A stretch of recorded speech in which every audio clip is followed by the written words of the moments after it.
There's nothing wrong with making a profit in medicine. It's been drilled into a lot of people in medicine that making a profit or making money off of patients is bad. That is simply not true. What is true is that the people who have difficulty making money off patients are often the most dangerous providers.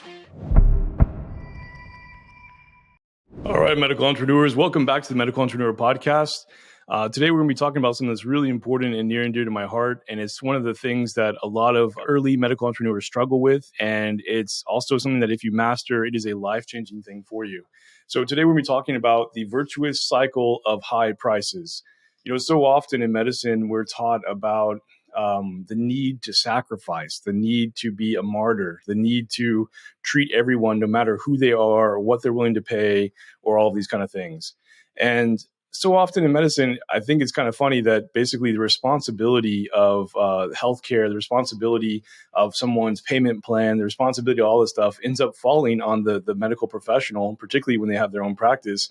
And there's an expectation out there that, oh, because you are a doctor, because you are a nurse practitioner, because you are somebody who, you know, if you're a CRNA, because you're, you know, whatever, a chiropractor, because you're, you know, a lab tech, whatever it is, right? Because you're that medical trained professional, that it is your job to make sure that everybody has healthcare and that you need to do it as affordably as possible. And that it's your job to make sure that everybody gets it as cheaply as possible and everybody gets it no matter what. And I'm here to debunk that because number one, I'm going to tell you that that doesn't work in real life. Basically, if you try to play that out and you try to become kind of like the hero to everybody or the martyr to everybody, what happens is you end up getting a lot of patients who are unwilling to pay for many things. And I had to learn this the hard way in my own practice many, many years ago. I had a pain practice, and you know, people would come in, they're like, "Oh, I'm in so much pain, you know, I just can't afford my copay. You know, can you still see me anyway, doc? You know, like I just don't have any money. You know, lost my job, blah blah. You know," and you hear these kind of sad stories. And what I did is I would say, "Okay, no problem. Like I'll just waive the copay. Just come on in and like let's see how we can help you. You know, it's most important is to take care of you." And I really believe that because that's what I was taught in medical school. That's the kind of I guess, kind of indoctrination we receive in our training. And what I found many times later, especially after I did this a lot, I had a whole group of patients that never could afford to pay anything, no matter what. If you got them in first and you gave them that one chance where they didn't have to pay, 99% of the time, they'd never pay again because they know they didn't have to pay and they wouldn't do that. And I remember what really struck me is I went to go see a patient and this guy hadn't been paying his copay for like a year. And it was some kind of story like, you know, something happened and he, you know, lost something or whatever. And then I remember going to see him in the room and this guy had a brand new t-shirt. And I think it was the design was like a thing called Affliction design. It was like really expensive t-shirt and jeans. And he was on his brand new iPhone, whatever at the time. And I was thinking like, man, that guy has like tons of money that he's spending on all this stuff, but he can't pay his like $20 copay. And that's when I really started clicking that, oh, it's not that he can't pay the copay. He's going to tell you a sad story, so he never has to pay the copay. So that you get to pay his copay for him, and that he gets to spend that money on other stuff. And that's when I started to realize, like, oh, okay, like we really need to value ourselves and our time and our efforts, because if we kind of take the default position that was, you know, instilled in us in our training, what occurs is that you basically become the free practitioner. You're somebody who basically gives away your services. And I have no problem giving away services, but I have a problem with people who can pay taking advantage of that. And so one of the things I realized was like, okay, here's what we're going to do. We're going to have a charity time where we like, okay, once a month, we're going to, between this hour and this hour, we're going to see people who don't have any money and we're just going to help them out. And what's really funny is that when I did that, all the people who said they couldn't pay, they couldn't make it to that day. Because it was the most inconvenient time, right? So it's a time that was best for us to give away free services. So it was time where the actual paying patients didn't want to come, right? So most patients who actually could pay, they wouldn't want to come during that time. And so, you know, it was kind of inconvenient. And so the people that were basically that, you know, supposedly had no money or whatever, what happened is a big chunk of those, like 80% of them all of a sudden could pay immediately. What do you know? And the people that, you know, that truly needed help, they were happy to come during the inconvenient time because they truly needed help. And most of them were actually truly genuine people who needed help. So I basically relegated the charity to charity time. And then if it's not charity time, then we basically ran our business like a business, which was to make a profit. And there's nothing wrong with making a profit in medicine. It's been drilled into a lot of people in medicine that making a profit or making money off of patients is bad. That is simply not true. What is true is that the people who have difficulty making money off patients are often the most dangerous providers. And here's an example. I once saw a doctor, and he was, a very kind man. They might consider, like, some people call him like a soft touch, somebody who is so kind and so people pleasing. He would do just about anything for you. Like if a patient came in and said, hey doc, I really need a tie, he'd give them their tie. He basically would give them anything. Just a really kind dude. And so what ended up happening for that guy was that he basically ended up collecting a series of basically what were like Medicaid patients. And the Medicaid patients would come through his office, pretty much destroy everything he had. Anything that wasn't nailed down was stolen. It was common for him to have to buy multiple computer mice because they would steal a computer mice. Even if they didn't have the thing to plug in, they steal it anyway. That kind of thing. And so he was just getting constantly taken advantage of. And what occurred was that for him, practically what ended up happening is that by the time he paid his staff, by the time he paid his bills, he had little to nothing left over. So he was basically working essentially for free or for probably close to minimum wage. And he had difficulty actually affording medical supplies. And so what ended up happening is as the people came in, he ended up actually having to like he used expired medical supplies. He used whatever medical supplies he could find. Like he used things that were unideal because he just literally didn't have any money from it because they weren't paying the bills, right? And basically what ended up happening to this guy was that his practice quality went down a lot. He actually ended up practicing more dangerously than he would normally because he did not ensure that he made a profit from his patients. And so the most dangerous medical practices that are out there are those medical practices that are struggling to survive because they have to cut corners. They don't have enough staff to do it right. They don't have enough medical supplies to do it right. They're using maybe expired stuff because they can't afford anymore. Those are the most dangerous medical practices out there. So if you reverse that cycle, though, and you say, okay, hey, look, I can't solve the world's problem. I'm only one person. I can't treat everybody for free forever. If I am going to do charity, I'm going to do charity during a fixed time only. What can I do now to basically grow my practice? And what I tell you is try to increase your prices. And most people will just cringe at that. Oh my gosh, increase my prices. The patients will walk out. They won't come anymore, that kind of thing. And I said, no, it's not true. Try it. And if they're very, very afraid, what I'll tell them is, okay, try to increase your prices by 10%. And most of the time when they increase your prices by 10%, what happens is crickets. Nobody even notices.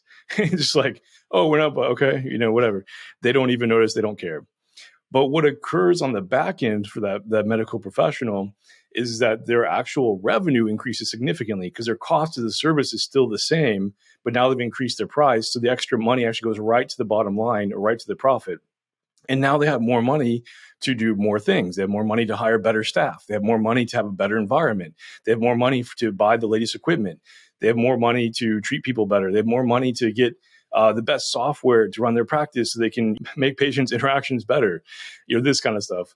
So what ends up occurring is this virtuous cycle of high prices. And so naturally what occurs in any business, not just medical practices, but any business, if you have a low price, you typically get the average low buyer, the cheap buyer, and that cheap buyer basically they're not a good customer. They want everything for cheap. They're also usually the most demanding customers and they're most difficult customers to deal with. You can also see this when you look at society, right? If we look at the different insurance groups, like for example, what is the most litigious group of patients in any kind of insurance group? It's the Medicaid patients, the patients who get the stuff for free, the patients who have they're basically the lowest on the socioeconomic status. They're also the patients that are the most demanding. I remember actually one time I was in OB and we had done an epidural on a patient and she ended up going, I think, to C-section, had the baby. And then when she got out of C-section, they brought the baby to her. And she was very, very angry because at the other hospital in town, they gave everybody, I think, a teddy bear when they had a baby. And here's a lady who's on Medicaid, government supported. Basically, Medicaid probably paid bare minimum for any of the work we did. So the hospital was likely losing money on it or break even at best. And this woman is demanding to have a free toy, basically for having a baby there. And so these are the kind of people you attract, right? And these are also the kind of people that are the most demanding. They're more likely to cause, make a board complaint against you, more likely to cause lawsuits. They're in general just people you don't want to deal with. Not only do you make the least amount of money off of them, many times you're actually discounting what you do to even serve them, but they don't care. This is going to be for you. It's going to be a discount. You're going to work extra hard for less money, but for them, they're going to be the most demanding. And so when you switch that dynamic, you say, look, no more. Okay, I'm willing to cash. I only want people who are going to pay a high price. What happens is you get a lot fewer people. This is true. But those fewer people are much better customers. Did you know people that pay higher prices have less complaints than people who pay lower prices? This is true in all businesses, including medical businesses. So by having, higher prices, what happens is you get better customer. They're actually customers that you probably will enjoy treating, probably enjoy speaking with. They're customers who value your time and your effort because they're paying a higher price. They're customers who can continue to pay high prices because they have the means to do that.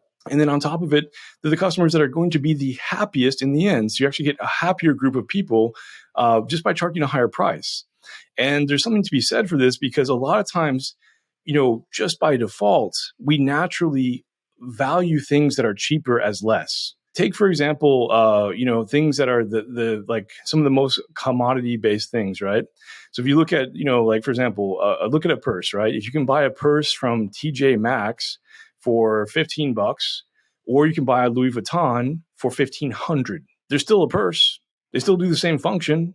Look at cars, same kind of deal. You can buy like a Hyundai for like 20 grand, or you can buy a BMW for 80 grand.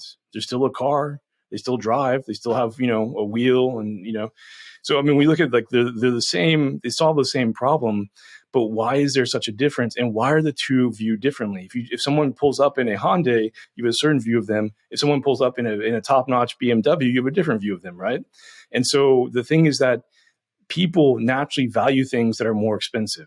And it's kind of counterintuitive, especially in medicine, because, medicine, we were always taught like, oh, you need to make sure get all access. It's so important. Everybody has access. It's your job as a healthcare professional to make sure that everybody has access to care. Well, I hate to tell you this, but like, it ain't your job to do this. It ain't your job. Not only that, you couldn't do that even if you wanted to. There's so many government agencies and regulatory bodies between you and the ability to offer patient care. You have no way of doing that. That's just a lie. So basically, the job of doing that is up to the state or the government or whatever. And most of the time, they screw that up hugely. You can just look at all the programs, right? You can look at Medicare basically not having any money in 2025. You can look at the Medicaid programs, which have been, I'm not sure what your opinion is, but when you actually pull in the data and the expenses, it ain't pretty. So let's put it that way. If you look at it, it's like that is not your job. Your job is to deliver great healthcare, and delivering great healthcare costs something. It costs your time, it costs your effort, it costs your focus. You are spending time, away from your family. You're spending time away from things that you're doing. You've spent years, maybe even decades in training to do this. Like, you deserve to be compensated very, very well for your time and your effort. So please do not accept things that are discounted against you, because it's just not fair for you. And on top of that, when you accept people that are discounted, what ends up happening is that you get the worst customers, and the worst customers cause more issues for you. Just think, if you get a Medicaid patient who is unhappy. Actually, this happened to me. So we actually had a Medicaid patient that came into the office this many years ago, and we had a coffee machine in the office. But the Medicaid patient wanted hot chocolate. We did not have hot chocolate. So the Medicaid patient actually filed a board complaint with the medical board and complained that we did not have hot chocolate. That was a board complaint that we had to actually write a letter to, and I actually had to go take a day off work to go drive to, and they dismissed it immediately. But it was a huge waste of time and money, all because of some Medicaid patient who wanted hot chocolate and felt that she should snap her fingers because the government gave her Medicaid, and that everybody should bow down and do everything she says. And that just doesn't make sense.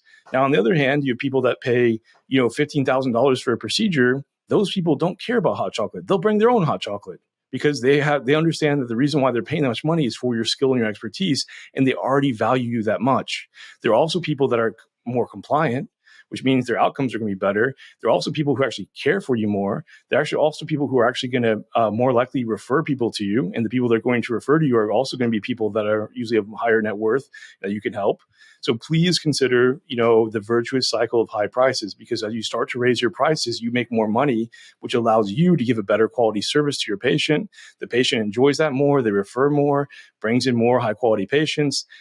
As that occurs, you're making more money. As the money increases, you can offer more benefits to your patients. You can offer better services. You can have the latest technology. You can afford the best training. Definitely use the virtuous cycle of high prices in your practice. So that's it for today for medical entrepreneurs. Remember, one vision, one purpose, freedom through prosperity. Raise your prices so that you can create prosperity on demand, so you can achieve freedom for yourself, your family, and your life.